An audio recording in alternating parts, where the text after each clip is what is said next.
A fish main dish for Pesach, which is festive and beautiful, and fish and not meat and not chicken. Very exciting. So what I have here is a piece of trout, a side of trout, which I cooked in the oven with salt, pepper, and olive oil. Super simple. But where does it get festive is this like super awesome salad that I'm gonna put on top. So what I have here is rocket or arugula, whatever you call it, which I washed and checked.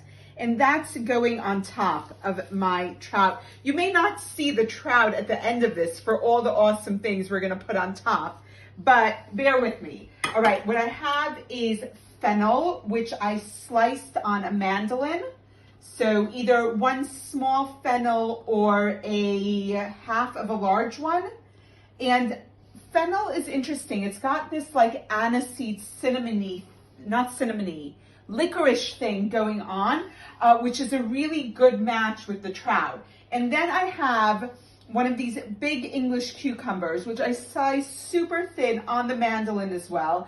Pesach, I don't know why my mandoline comes out. I think because you're limited on ingredients, I want to give you like as many flavors as possible in textures, and cutting the cucumber super thin on a mandoline gives you another texture going on. And with the leftover cucumber, because there's a lot of vegetables, I'm gonna just scatter them around the trout. So you can still see a little bit of trout going on here.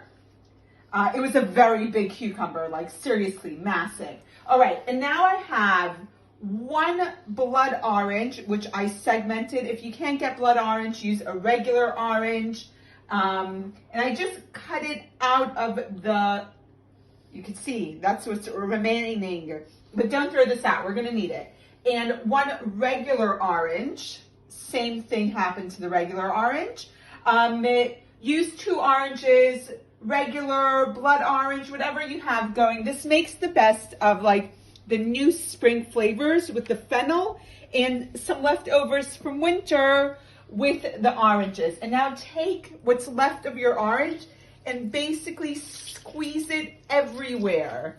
And this is your dressing for your salad. How cool is that? Waste not, want not. And also the blood orange. Yeah, I love that color. Oh my goodness. Okay, and with clean hands, so give me a moment here. Don't mind me, I just had to sing happy birthday. So what I have here is some flaky sea salt going everywhere, and it really does need it. Like the cucumbers love salt. Oh my goodness, like it brings out like all the cucumberiness of it. And also like salt and oranges, believe me, it's a good mix. I'm gonna do a little bit of an olive oil drizzle, keeping in mind that there was already plenty of olive oil on the trout when we cooked it, but you know, you wanna make sure everyone gets it. And then I have these awesome toasted chopped almonds. So I just, natural almonds with the skin on, toast them in the oven and then everywhere. Tell me that is not the most beautiful festive dish you could think of. And there is trout under there, I promise. So amazing. All right, make this at home. This is trout with a spring cucumber salad. See you soon.